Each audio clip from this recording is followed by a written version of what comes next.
네, 1월 17일 월요일 NH투자증권의 모닝 미팅 시작하겠습니다. 지난 금요일 뉴욕 증시는 혼조세로 마감을 했습니다. 다우지수는 0.56% 하락한 반면에 나스닥 지수는 0.59% 올랐고 S&P 500은 0.08% 상승을 했습니다. 11개 섹터 중에 4개 섹터가 올랐습니다. 유가 강세로 에너지 섹터가 2.5% 올랐고 테크놀로지가 0.9%, 커뮤니케이션은 0.5%, 필수 소비재가 0.2% 상승을 했습니다. 부동산과 금융이 1%가량 하락하는 등 7개 섹터는 내렸습니다. 시티와 웰스파고, JP모건은 예상치를 상회하는 실적을 발표했지만 JP모건의 주가는 이익 감소와 비용 가이던스로 6.2% 급락을 했습니다. 기술주가 올랐는데요. 빅테크와 반도체 주식들이 상승을 이끌었습니다. 애플은 XR 기기 출시가 지연될 수 있다고 했음에도 불구하고 주가는 0.5% 올랐습니다. 경제 지표로는 미 상무부가 발표한 지난해 12월 소매 판매가 있었는데요. 전달보다 1.9% 감소해서 전문가 예상치인 0.1% 감소보다 감소폭이 컸습니다. 그러나 오미크론 영향이라고 해석이 되면서 시장에 큰 영향은 없었습니다. 유가는 올랐습니다. WTI가 2.6% 올라서 배럴당 84.3달러입니다. 2021년 10월 말 이후에 가장 높은 가격입니다. 금리도 올랐습니다. 미국채 10년물 금리는 0.21 올라서 1.793%입니다. 원달러 환율은 0.25 내린 1187.3원이고요. 가상화폐 가격은 비트코인이 43,100달러, 이더리움은 3,340달러 선에서 거래되고 있습니다. 네, 오늘은 저희가 주식 전략과 채권, 크레딧, 대체투자, 원자재, 산업기업 그리고 해주식까지 리포트가 좀 많이 있습니다. 먼저 주식 전략부터 발표하겠습니다. 전략 인사이드 안기태 연구원입니다. 예, 지금 매크로 상황을 보면은 대표적으로 뭔가 좀 지표들이 좀 혼조된 모습인데요. 이를테면 미국 실업률은 거의 완전 고용 거의 근접해 가니까 이걸 보면 경기가 끝단 그러니까 레이트 사이클로 좀 보이게 되고요. 반면에 재고 같은 것들은 지금 미국 소매업체는 재고가 코로나 전과 비교하면 지금 8% 부족하고 제조단에서 완제품은 4% 이상 부족한 상황입니다. 결국에 재고 사이클은 아직 시작도 안 한 사이클. 그러니까 완전 이거는 초얼리 사이클이 됩니다. 그러니까 기업 단에서나 소비자 단에서 유통 단을 보게 되면 얼리 사이클 이제 들어가는 거고 고용은 이미 저기 뒤에 가버려 있는 상황이 되는 거죠. 그럼 이 두 개를 종합하면 어떤 결론이 나오냐면은 지난 10년 동안에는 경기 사이클이라는 게 계속 성장은 있었습니다. 그러니까 이게 보통 침체라는 거는 마이너스 GDP 마이너스 갈 때를 말하는 거니까 코로나 전에 10년은 굉장히 길게 장기간 저성장이 그래도 꾸준히 이어진 게 지난 10년간의 사이클이었습니다. 얕은 상태로 계속 갔던 거죠. 반면에 이번에는 진폭이 좁아지고 과열로 가는 양상이 되지 않을까라고 생각을 하고요. 그러니까 지금 재고 쌓아야 될 건 한참 남았으니까 이게 결국에는 생산과 가격단을 들어 올려 버릴 거라는 거죠. 반면에 노동단에서는 이제 거의 이제 많이 진척이 된 거고요. 그래서 코로나 전에는 10년간 장기간 낮은 성장으로 갔는데 이번에는 과열을 한 번 더 겪어버리고 침체가 그때보다 좀 빨리 오는 사이클로 예를 들어 24년, 25년 이때쯤으로 좀 그런 양상으로 전개되지 않겠나라고 생각합니다. 진폭이 굉장히 좀 커지는 그런 사이클의 양상으로 생각을 하고요. 기본적으로 여기에 들어가는 거는 재정 집행이 많이 된 거라든가 임금단이 지금 올라오는 것들을 감안해서 이렇게 되는 것 같습니다. 실제로 페드 인사들의 말이 계속 바뀌는 것들이 이런 걸 반영한 것 같고요. 시장 컨센을 대입하면은 페드 자산이 올해 3월 말에 한 8.9조까지를 찍었다가 내년 말에는 8조까지 줄어드는 쪽으로, 그러니까 유동성 단에서는 줄어드는 쪽으로 그런 경기 모습을 예상하고 있습니다. 네, 이상입니다. 네, 재고 부족을 중요한 이제 변수로 말씀을 주셨는데 여기 적정 재고라는 개념이 어떤 건지 좀 간단히 말씀 부탁드립니다.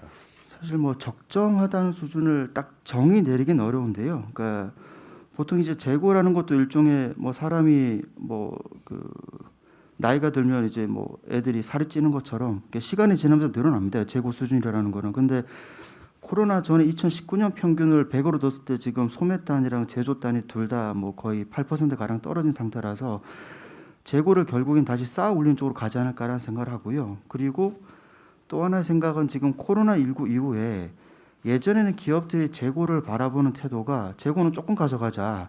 그게 경영학 용어로 just in time으로 했죠. 조금만 가져가자.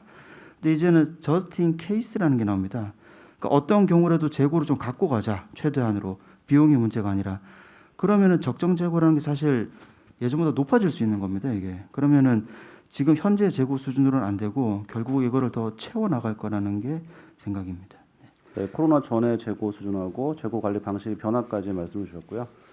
네, 이어서 채권 전략 발표하겠습니다. 먼저 채권 위클리하고 1월 금통일 같이 발표하겠습니다. 강승원 연구원입니다.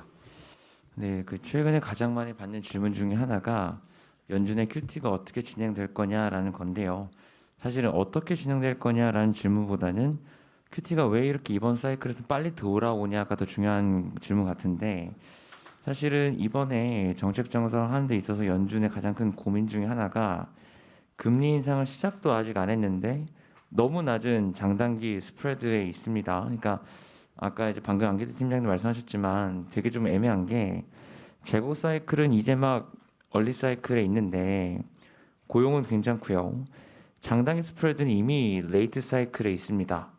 지금 미국의 경기에 민감한 투텐 스프레드는 2017년 3분기, 물가에 민감한 13, 10 스프레드는 2018년 연말 수준인데요. 기억하시겠지만 2017년도 연말 이후에 2018년에 금리 4번 올렸다가 저희 그 금리 역전되지 않았습니까? 2019년 2월 달에. 그리고 나서 뭐 경기 침체 얘기하고 연준이 금리 인하하고 이런 것들을 겪었었죠. 그러니까 어떤 거냐면 지금 연준의 고민은 금리 인상 아직 시작도 안 했는데 장단기 스프레드는 이미 레이트 사이클 끝자락에 가 있는 이런 게 부담인 거고요. 결국 연준의 QT가 이렇게 빨리 들어온 이유는 핵심은 흔히 말하는 커브가 역전되지 않기 위함이라고 보시면 될 것 같습니다. 그럼 이번에 연준이 QT를 통해서 장기 금리를 얼마나 들어 올리려고 하냐? 저희가 작년 5월 달에 뉴욕 연준, 그러니까 연준의 자산을 관리하는 뉴욕 연준의 보고서와 CBO 그리고 2017년 보고서들을 토대로 추정해 보면 연준이 QT를 통해서 10년물을 약 37.5bp 정도 들어 올리려고 하고 있다라고 좀 보고 있는데요. 문제는 이런 겁니다. 작년에 연준이 추정할 때 10년물 한 40bp 정도 들어 올리면 역전 없어 라고 추정을 했는데 그때는 이제 2023년까지 기준금리 동결이 컨센이었고요. 지금은 당장 금리 4번 올린다. 단기금리 100bp 이상 올라가는 거가 시장의 컨센이 되어버렸죠. 그럼 연준의 선택 옵션은 크게 두 가지입니다. 만약에 진짜로 4번 올릴 거면 지금 시장 컨센서스인 첫 1년차 때 1조 달러 축소가 아니라 훨씬 더 많은 QT를 함으로써 금리 4번 올리고 역전을 피하기 위함. 그러면 무조건 QT는 첫 1년차 때 1조 달러 이상 나와야 됩니다. 그렇게 하든가 아니면 금리 인상 횟수는 시장 전망치보다 낮은 대신에 QT도 시장 전망치보다 조금 더 높이는 조합을 하든가. 만약에 금리를 진짜 4번 올릴 거면 QT 역시도 시장 예상보다 훨씬 더 빨라져야 됩니다. 그래서 저희가 지금 보고 있는 시나리오는 실제로 금리 4번 올리고 첫 1년차 때 QT가 1조 달러 이상 나와버리면 당장 올해 4분기 때 유럽이 어떻게 되든 영국이 어떻게 되든 주요 자산 증가율이 굉장히 빠르게 흔히 말하는 마이너스로 반전하기 때문에 그 부분을 조금 연준이 생각하기에 조금 더 어려울 수 있다. 그리고 아까도 말씀드렸지만 저희가 재고 사이클은 얼리 사이클인데요. 최근에 이제 소비도 애매하고 12월 안 좋았죠. 심지어 미국의 서프라이즈 인덱스도 마이너스 갔습니다. 그런 거 감안하면 금리 4번 올리고 QT도 1조 달러 이상 나오기보다는 금리 올리는 속도 조절 대신에 QT도 조금 조절해서 섞어서 갈 가능성이 높다라고 보고 있고요. 다만 이제 이거 어떤 시나리오가 되든 똑같은 결과 중에 하나가 무조건 실질 금리는 올라갈 수밖에 없다.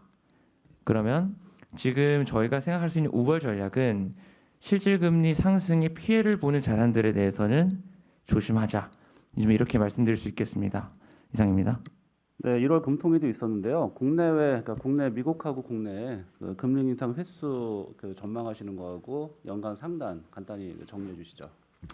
네, 저희는 그 지난주에 말씀드렸지만 연준 같은 경우에는 올해 상반기에 3월, 6월 금리 2번 올리고 하반기에는 QT가 금리 인상을 대체할 거다라고 보고 있고요.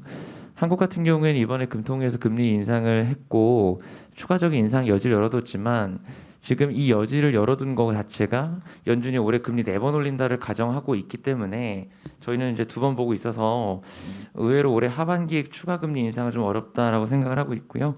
이제 우리나라 10년 가중 기준으로는 상단을 2.60 정도로 보고 있고 10년 같은 경우는 여전히 지금 레벨보다도 최대 한 2.2%까지 열어두자라고 생각을 하고 있어서 여전히 미국 채대에서는 축소, 원화국 채대에서는 지금부터 장기 투자자 입장에서는 분할 매수, 다만 이제 증권이나 은행까지 단기 투자자 입장에서는 한 3, 4월 달 정도 매수가 적기다 이렇게 보고 있습니다. 네, 수고하셨습니다. 이어서 해외 채권 위클리 발표하겠습니다. 신한종 연구원입니다. 네, 지난주 글로벌 채권 시장 그 높은 인플레이션에 대한 연준의 매파적 정책 부각되면서 그 전반적인 선진국 금리 상승했는데요. 미국채 지금 1.79%로 거의 1.8% 이상으로 지금 진입하고 있습니다. 이렇게 선제적으로 시장 금리가 상승하면서 그 달러 채권 투자 매력도가 높아지고 있는데요. 저희들은 2% 미국 10년물이 2%를 상승했을 때부터는 자금 이동, 그 주식 채권으로 자금 이동이 많이 시작이 될 것 같다 이렇게 예상하고 있습니다. 지난주 특별한 국가가 러시아가 그 금리가 100bp 이상 올랐는데요. 서방과 협상에서 합의점을 찾지 못하고 지금 이 리스크, 지정학적 리스크가 점점 고조되고 있는 이런 상황으로 보여서 조금 더 금리가 오른다면은 투자 매력이 더 높아지는 이런 상황이 될 것 같습니다. 이상입니다. 네, 이어서 1분기 해외 채권 ETF 발표하겠습니다. 전병학 홍성욱 연구원입니다. 네, 이번 분기부터 지난 분기부터 이제 분기 단위로 전략을 제시해 드리고 있는데요. 중간중간에 필요한 일이 있을 때마다 스팟 코멘트로 다시 대응을 하도록 하겠습니다. 저희 이번 1분기 전체적인 컨셉으로는 아까 강수원 연구원이 말씀드린 것처럼 실질금리 위주의 금리 상승세를 전망을 하고 있기 때문에 팁스에 대해서 매도 전략을 고민해 볼 필요가 있다라고 생각을 하고 있습니다. 당분간 지난 몇 개 분기간 실질금리가 오르지 않는 가운데에서 팁스가 많이 주목을 받았는데요. 그러했던 호시절은 이제 지나가고 있다라는 판단이라고 보시면 될 것 같습니다. 모델 포트폴리오 측면에서도 저희가 계속해서 금리 인버스 투자 전략을 말씀을 드리고 있어서 해당되는 포지션은 지속적으로 유지를 할 예정이고요. 하이힐드 쪽에서 포트폴리오 변경이 있었는데요. 관련된 내용과 크레딧 쪽 트레이딩 아이디어 홍성욱 연구원이 말씀드리겠습니다. 네, 모델 포트폴리오에서 크레딧 같은 경우에는 이제 올해도 이제 1분기에도 레버리지론 ETF인 SRLN이 캐리를 담당하는 핵심 ETF가 될 것으로 예상을 하고 있습니다. 그리고 이제 모델 포트폴리오가 조금 변경이 있었는데 접근성이 떨어지는 이제 코코본드 ETF인 AT1보다 작년에 HIG보다 변동성도 낮고 성과도 더 좋았던 단기 하이힐드 ETF인 SHIG를 이제 편입을 했습니다. 트레이딩 아이디어 같은 경우에는 SHIG의 성과 변동성을 보완할 수 있는 그런 페어를 이제 제시를 하고 있는데요.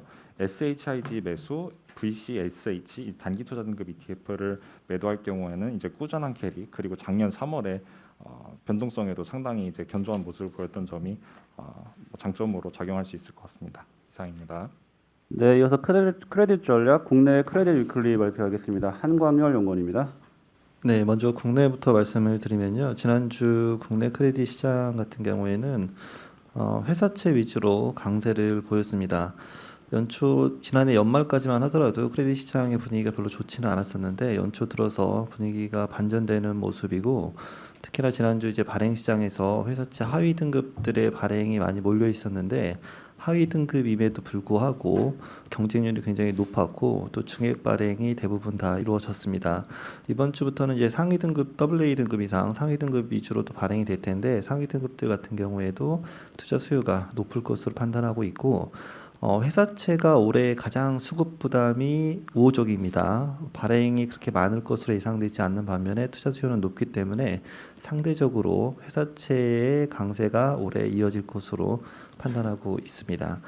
글로벌 쪽 같이 말씀을 드리면요. 글로벌은 지난주에 하이힐드의 강세가 좀 돋보였는데 지금 하이힐드 중에서도 하이힐드 채권보다도 뱅크론이 좀 더 견조한 모습입니다. 뱅크론 같은 경우는 연초 들어서 가장 그 펀드 플로상 펀드 자금 유입액이 가장 큰 모습을 보이고 있고, 물론 이제 국채 금리가 이렇게 상승하는 점도 좀 있지만은 부도율도 지난해 이후로 계속해서 낮아지고 있기 때문에 이 뱅크로 대한 투자 수요는 지난해에 이어서 올해도 높고 투자 성과도 가장 양호할 것으로 저희가 판단하고 있습니다.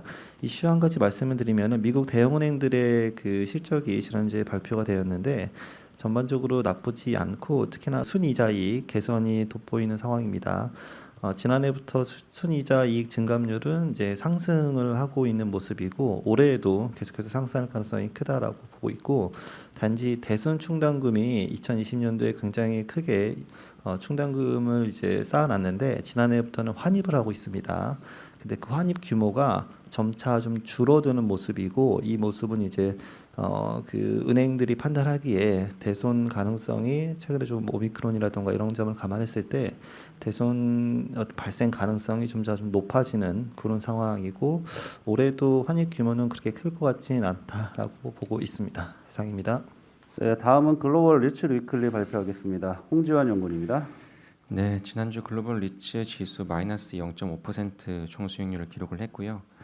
전반적으로 긴축 우려가 부상을 하면서 이제 금리 민감도 높은 섹터의 약세가 나왔다라고 보시면 될 것 같습니다. 국가별로 보시면은 리테일 비중이 높은 프랑스만 유일하게 상승을 했고요. 저희가 이번 주 위클리 통해서 업데이트된 자료를 갖고 온 게 헬스케어 리츠인데요. 코로나 이후 지금 미국 내에 있는 양로 시설의 인건비가 굉장히 빠르게 오르고 있습니다. 그림 1번 참조해서 봐주시면 작년 초 이후 상승세가 가팔라지고 있는 상황이고요. 가장 큰 원인은 이제 그 높았던 실업수당이 가장 큰 원인으로 꼽히고, 그렇기 때문에 사실상 어느 정도 피크는 지나고 있다라는 생각은 가지고 있습니다. 이렇게 인건비가 악화되는 상황 속에서도 지금 저희 MP에 담겨 있는 헬스케어 리츠 웰타워 같은 경우에는 4분기 가이던스를 유지를 했고요. 민건비가 늘었지만 구호기금이 추가로 들어오면서 이를 상쇄했다라고 설명을 하고 있습니다. 결론적으로 저희 단기적으로 변동성 높아질 수 있겠지만 장기적인 전망 낙관적이다라고 보고 있고요. 수요 공급 상황 양호하고, 또한 플러스로 좀 볼 수 있는 게 이 주택 가격이 급등하면서 베이비붐 세대의 자산 규모가 빠르게 늘어나는 점도 앞으로 저희 긍정적으로 볼만하다라고 생각을 하고 있습니다. 이상입니다. 네, 앞서 그 매크로 리포트에서 재고 부족, 그다음에 재고 관리 방식의 변화 이런 거를 언급을 하셨는데, 관련해서 리츠 분야에서 좀 눈여겨볼 수 있는 부분이 있을까요? 네, 재고 관리 방식의 변화에 따른 수혜를 가장 크게 볼 수 있는 부분들은 산업용 리츠일 것 같고요. 사실 뭐 장기적으로 봤을 때 물류센터나 온라인화 이런 부분들 유망한데, 저희가 단기적으로 봤을 때는 이 금리 변동성에 따른 민감도가 굉장히 큰 부분이기 때문에 당장은 접근할 때는 아니다라고 생각은 하고 있습니다. 네, 수고하셨습니다. 이어서 원자재 전략 위클리 발표하겠습니다. 황병진 연구원입니다. 네, 원자재 말씀드리도록 하겠습니다. 지난주도 원자재 시장은 강세로 한 주를 마감을 했고요. S&P 골드만삭스 상품 지수 기준으로 한 주간 3.61% 상승했습니다. 지난주 역시 에너지 섹터 강세가 원자재 지수 상승세를 이끌어가고 있고요. 지난주는 산업금속과 기금속, 안전자산과 위험자산 구분 없이 산업금속과 기금속 역시 1% 이상 상승을 했습니다. 뭐 대표적인 이유라고 보면 직전주까지 미국 명목금리 급등세라고 하는 부분이 안전자산보다는 위험자산 선호를 이끌었다라고 보면, 지난주는 1.7%대에서 횡보했던 명목금리 또는 실질금리가 횡보를 하면서 기금속 섹터에서도 단기 안도감을 좀 형성을 했다라고 좀 봅니다. 단기적으로는 원자재 시장 전체가 역시 에너지 섹터를 주목할 거다라고 좀 보고 있고요. 지난주에 있었던 미국, 나토와 러시아 간의 회동에서 러시아가 목표한 바를 이루지 못했기 때문에 재차 러시아가 우크라이나를 향해서 탱크와 군사 장비를 재배치하기 시작을 했습니다. 이런 부분들은 단기적으로 석유 시장뿐만 아니라 유럽 중심의 천연가스 시장이라든가 아니면 우크라이나가 최대 수출국 중에 하나인 소맥 가격에서도 상방 압력을 확대할 수 있는 요인이다라고 좀 보고 있습니다. 금일 좀 말씀드릴 부분은 농산물 섹터이고요. 농산물 섹터 같은 경우에는 지난 3분기에 상승세에서 반락을 했다가 4분기부터 재차 상승을 시도하고 있는 이유가 공급 측 영향 변수인 라니냐가 재발하면서 남미 건조 기후가 주목되고 있기 때문입니다. 이런 부분들이 사실상 단기 상승 시도를 시도를 지지를 하고 있긴 하지만 농산물 섹터는 에너지와 산업금속 섹터와는 다르게 경기 민감 섹터는 아니다라는 점을 좀 강조해 드리고 싶고요. 이런 점에서 2022년 농산물 섹터에 대한 투자 의견은 여전히 중립 의견을 말씀드리고자 합니다. 세 가지 이슈를 주목하시기를 권고를 드리는데 첫 번째로 지금 현재 남미 건조 기후에 대한 그런 주목을 이끌어내고 있는 라니냐 기후는 1분기까지 지속되다가 봄철로 진입하는 2분기부터 소멸될 거다라고 하는 전망이고요.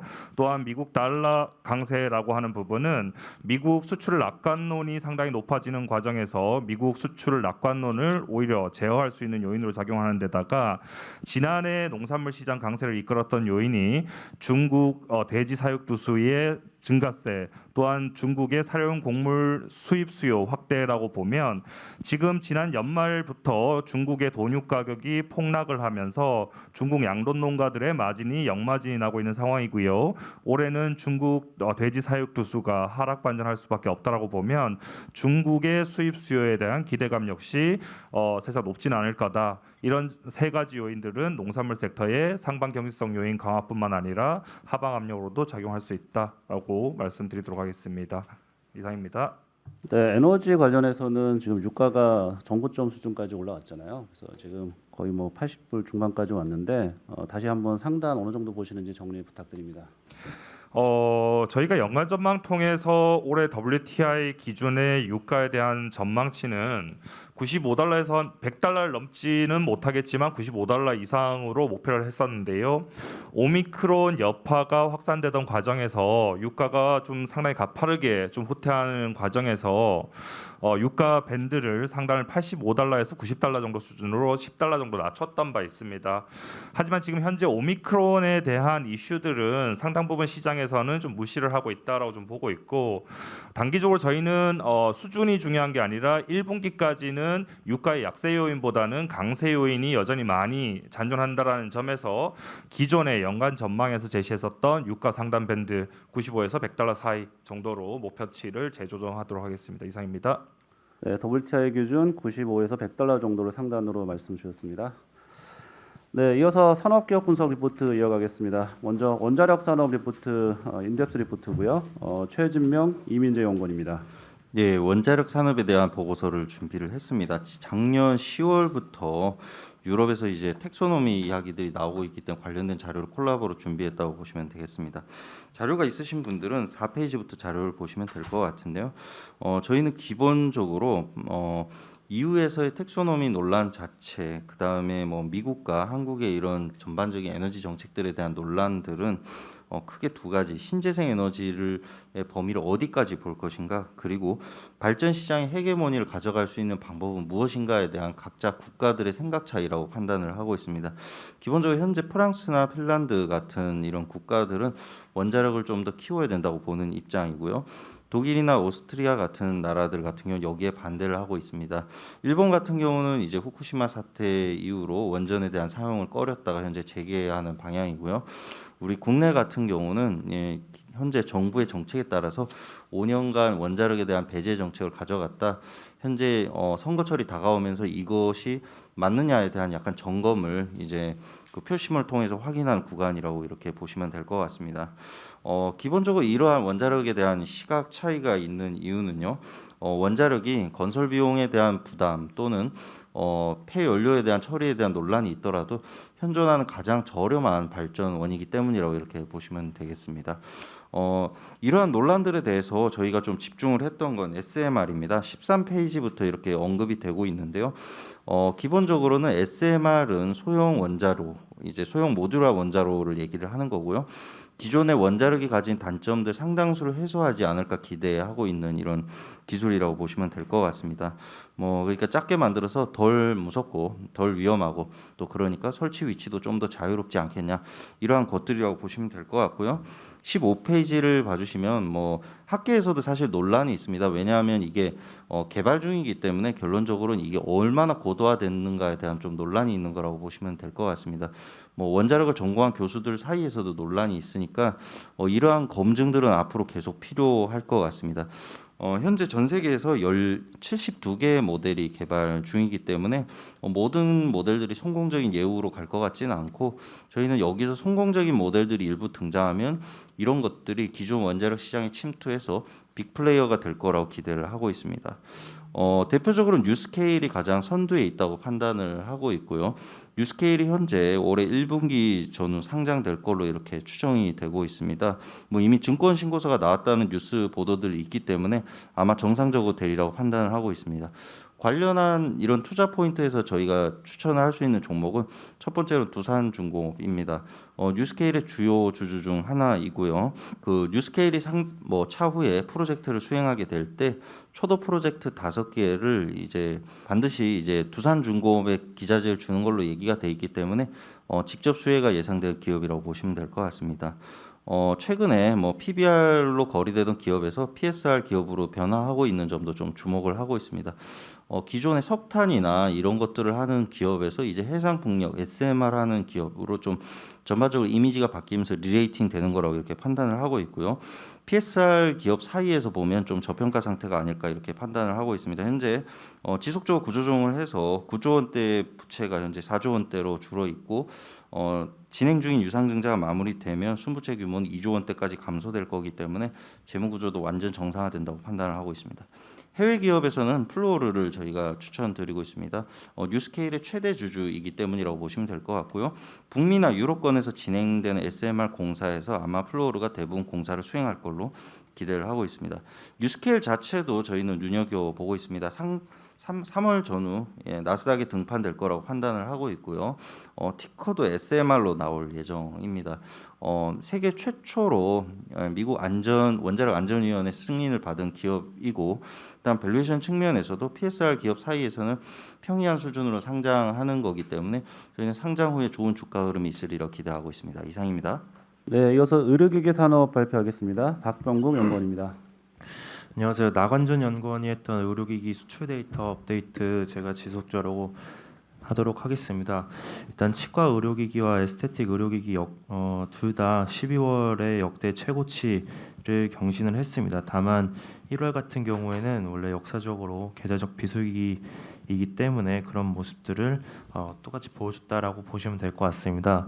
먼저 치과 의료기기 같은 경우에는 수출액 6,255만 달러로 전년 대비 20% 성장했습니다. 특히 이제 중국 같은 경우에 계속 견조하게 성장했고요. 그리고 여기다가 이제 네덜란드가 큰 폭으로 성장을 했습니다. 다만 역시 1월에 있었던 1일부터 10일까지 잠정 수출치를 보시면은 생각보다 많이 감소를 했습니다. 역시 비수기는 맞는데 전년 동기 대비로도 더 많이 떨어지는 모습을 보였다라고 보시면 될 것 같습니다. 그리고 기업별로 좀 보시면은 오스템 임플란트 수출액이 전년 대비 22% 성장을 했고요. 다만 덴트요금 같은 경우에는 전년 대비 마이너스 30% 역성장을 했습니다. 에스테틱 의료기기 역시 크게 성장을 했는데요. 수출 규모가 8천만 달러 수준이었고요. 그리고 전년 대비 41% 성장을 했습니다. 여기에는 미국 수출액이 크게 증가를 했는데 전년 대비 81% 성장을 했고요. 기업별로 보시면은 루트로닉 같은 경우에 전년 대비 71%를 성장을 하면서 역사적 최고치를 달성을 했습니다. 그리고 클래시스 같은 경우에도 전년 대비 27% 성장을 했습니다. 네, 일단 발표는 여기까지 진행을 하겠습니다. 이상입니다. 네, 이어서 건설 건자재 산업 발표하겠습니다. 이민재 연구원입니다. 예, 매달 그 부동산 청약 하는 홈페이지에서 저희가 집계가 되는 대로 이 관련된 자료들은 매달 좀 업데이트를 드리겠습니다. 그래서 12월 분양에 대해서 좀 지금 결산이 대충 난 것 같고요. 대략 4.6만 세대 분양이 됐고 지역별로도 수도권 1.6만, 그다음에 오대광시 1.2만, 그다음에 8개도에서 1.8만, 특히 이제 경상권에서 가장 많은 분양 세대가 있었습니다. 특징이라고 하면은 전반적으로 1, 2순위 청약자 기준으로 1대1 미만을 기록했던 현장이 대략 19곳 정도 되고요. 그중에 영남권이 13곳 정도로 특히 이제 대구랑 경북 쪽에 주로 위치해 있습니다. 동대구 프로지오, 달서 롯데캐슬 같은 현장들은 특히나 이제 0.5대1 미만을 기록하면서 이제 미분양에 대한 우려들이 좀 커지고 있는 것들 저희가 좀 확인할 수가 있고요. 근데 그 밖에 지역들 같은 경우에는 미분양에 대한 우려는 뭐 확대하기는 현재는 굉장히 좀 좋은 전학 경쟁률을 기록하고 있기 때문에 저희가 계속 이런 부분들은 모니터링 해야 될 것 같습니다. 12월 10대 대형사들의 분양 실적은 2만 세대 정도 되고요. 그 중에 이제 전체 47% 정도, 그다음에 수도권 뭐 전국에 걸쳐서 40%대 후반으로 지역별로 좀 고른 모습 보이고 있는 걸 확인할 수 있을 것 같습니다. 이상입니다. 네, 2022년은 분양 전망 얼마 정도로 보시는지 다시 한번 말씀해 주시면 좋을 것 같고 상하반기 추이도 같이 좀 말씀해 주시면 좋겠습니다. 예, 아무래도 지금 22년 분양 같은 경우에는 40만 호를 좀 넘을 것 같습니다. 41만 호 정도로 현재 계획은 잡혀 있고요. 작년에 후분양 일부 현장들에서 밀린 것들이 올해 상반기 때 예상이 되어 있기 때문에 아무래도 지금 부동산 시장이 상대적으로 좀 양호할 것 같은 상반기 때 분양이 좀 더 집중돼 있지 않을까라고 좀 보고 있습니다. 그래서 건설사들도 스케줄링을 보면은 대부분 상반기 때 한 6대 4 정도의 비율로 잡혀 있다라고 보시면 될 것 같습니다. 네, 41만 호 보셨고 상반기가 좀 더 많다라고 말씀 주셨습니다. 네, 다음은 넷마블하고 SK텔레콤 같이 발표하겠습니다. 안재민 연구원입니다. 네, 넷마블 먼저 말씀드리겠습니다. 저희 투자 기한 바이 유지하고요. 목표 주가는 15만에서 13만 2천 원으로 하향합니다. 작년에 조금 실적이 부진할 것으로 예상을 하고 있습니다. 이미 3분기 누적까지도 많이 좀 미스를 했고요. 4분기에도 이렇다 할 신작이 없었기 때문에 실적들은 조금 부진할 것으로 보고 있습니다. 다만 이제 작년에 출시하지 못했던 게임이 3종 정도가 올해 상반기 중에 출시를 할 것으로 보고 있고요. 세븐나이츠 레볼루션이라든지 BTS 드림, 머지쿵이 아일랜드 이런 게임들이 준비 중에 있고 작년 연말에 미국 자회사 잼시티를 통해서 P2E 게임도 지금 공개를 한 상황입니다. 그래서 조금씩 그 주가는 조금 이미 좀 하락을 했고 이제 신작에 대한 기대감들이나 출시 일정들이 조금씩 구체화가 되면 다시 조금 분위기는 탈 수 있을 것으로 보고 있고요. 저희가 이 넷마블이 NTP라고 넷마블 투게더 위드 프레스라는 이제 기자간담회를 매년 개최를 했는데 코로나 상황에서 2번 동안 이제 하지 않았고 올해 다시 개최될 예정입니다. 여기서 아마 추가적인 신작이나 이런 것들 좀 공개되지 않을까 이렇게 판단하고 있습니다. 다만 이제 이 회사가 이제 투자 자산들을 많이 가지고 있었는데요. 카카오뱅크라든지 페이라든지 이런 회사들 가지고 있었는데 작년에 스피넥스라는 회사 인수하면서 보유하고 있던 자산들 다 매각한 것들을 감안해서 목표 주가는 하향 조정했습니다. SK텔레콤 같이 말씀드리겠습니다. 저희 투자 의견 바이랑 목표 주가 8만 원 유지하고요. 사실 통신주가 1년에 이제 움직이는 시기가 그렇게 많지는 않습니다. 배당 시즌하고 좀 시장이 불안할 때 요때 한 2가지 정도인데 일단 배당은 통신사들이 이제 연말 배당에서 점차 중간 배당이나 분기 배당으로 바꾸고 있는 상황이고 SK텔레콤은 지금 분기 배당을 시행하고 있습니다. 그래서 연말에 이제 1월달 초에 배당락 이후에 주가는 좀 사실 조정을 좀 받았는데 실질적으로는 2에서 3월달이면 다시 이제 배당을 하게 되고요. 특히나 이제 올해 영업이익을 좀 보시면 22년도 영업이익을 보시면 20년에 한 21% YOY 성장했었던 그림에 이어서 올해도 한 10% 중반대는 성장을 할 것으로 보고 있습니다. 작년이 분할 때문에 일부 좀 이제 숫자의 왜곡이 좀 있긴 하지만 어쨌든 이 지금 5G 들어오고 나서 경쟁도 되게 안정적이고 마케팅 비용도 별로 안 쓰고 있기 때문에 영업이익 성장이 생각보다 좋다라는 부분들 말씀을 드리고 싶습니다. 배당 수익률이 연간 기준으로 하면 한 6에서 7%까지 나오거든요. 그래서 뭐 실적들도 양호하고 올해 이제 모멘텀들도 조금 더 생길 수 있을 것으로 보고 있습니다. 4분기는 이제 직원들한테 인적 분할 전에 그 30만 원일 시절에 주식 100주를 좀 부여한 것들 때문에 숫자 자체는 조금 슬로우할 수 있다라고 보고 있습니다. 이상입니다. 네, 게임주 관련해서는 최근에 이제 목표 주가 조정도 하고 계신데 작년에 주가 급등도 있었고 뭐 금리 인상 같은 영향도 좀 있을 것 같습니다. 관련해서 작년 대비 올해 신작 모멘텀은 좀 어떤지 전반적으로 좀 말씀 부탁드립니다. 네, 말씀하신 대로 좀 최근 12월부터 해서 조정을 좀 받고 있는 것 같아요. 말씀하신 그 금리 인상이나 이제 작년 하반기에 너무 많이 오른 부분들을 좀 차익 실현하는 욕구들이 있으신 것 같고요. 다만 이제 P2E 관련된 이제 게임들은 아마 2분기부터 줄줄이 좀 출시가 될 것으로 보고 있고 이 관련된 모멘텀들이 저희는 좀 새로운 변화를 좀 가져올 수 있을 것으로 보고 있습니다. 거기에다가 이제 판교를 중심으로 한 이제 게임 업체들 자체도 글로벌 시장에서 이 P2E 성공 가능성에 대해서 상당히 좀 긍정적으로 바라보고 있는 상황이어서 주가는 조금 조정을 받고 있지만 또 실제로 게임들이 나와서 성과들을 보여주면 다시 움직이지 않을까 이렇게 판단하고 있고 올해 신작들은 말씀드린 대로 2분기 정도부터 좀 본격적으로 나올 예정이 있습니다. 네, P2E와 신작 모멘텀 2분기 정도 기대한다라고 말씀 주셨고요. 네, 이어서 메가스터디 교육 발표하겠습니다. 정지윤 연구원입니다. 네, 메가스터디 교육 4분기 프리뷰 말씀드리겠습니다. 연결 기준 매출액 1,738억 원, 영업이익 59억 원으로 영업이익이 기존 추정치 대비해서는 하회할 것 같습니다. 중등 엠베스트 TV 광고를 시작하면서 관련 마케팅 비용과 전년의 영업 호조에 따른 인센티브 지급 등 판관비가 전반적으로 기존 추정치 대비 증가했을 것으로 예상되기 때문입니다. 하지만 고등이 비수기임에도 초중등과 성인 부문의 절대적인 매출 볼륨이 커지면서 영업이익률은 3%대를 예상하는데요. 과거 3년 동안 4분기 평균 이익률이 1.4%에 불과했다는 점을 보면 고등에만 치우치지 않고 점차 이익 체력이 좋아지고 있습니다. 2022년 올해 같은 경우는 연간으로 전년 대비 매출 23%, 영업이익 54% 정도 성장할 것으로 보고 있는데요.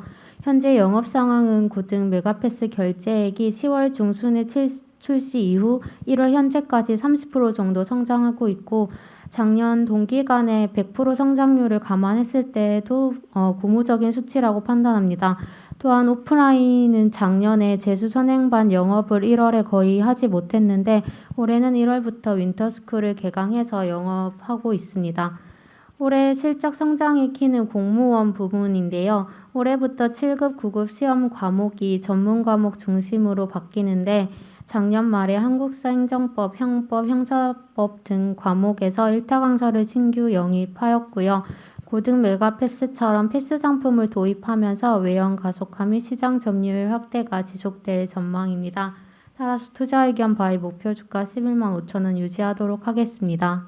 네, 다음은 해외 주식 발표하겠습니다. 북방히토 조철군 연구원입니다. 네, 북방히토는 저희 1월달 해외 주식 유망 종목에 편입된 종목인데요. 세계 최대 경히토류 기업입니다. 모기업은 중국 포도철강 그룹인데요. 중국 내 히토류 매장량의 80% 이상을 차지하고 있는 마이노버 광산의 독점 채굴권을 보유하고 있습니다.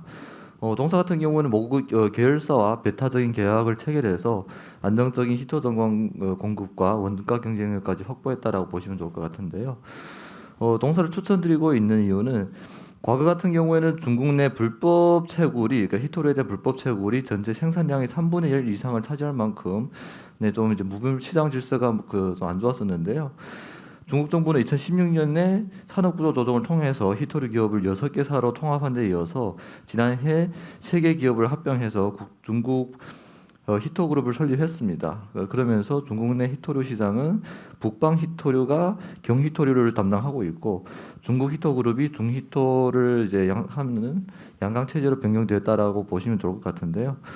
향후 2, 3년 내 중국을 제외한 기타 지역에서 유의미한 증가세를 기대하기 어려운 상황에서 글로벌 히토류 증가에 대한 이제 공급은 대부분 동사에 의존해야 된다라고 보시면 좋을 것 같고요.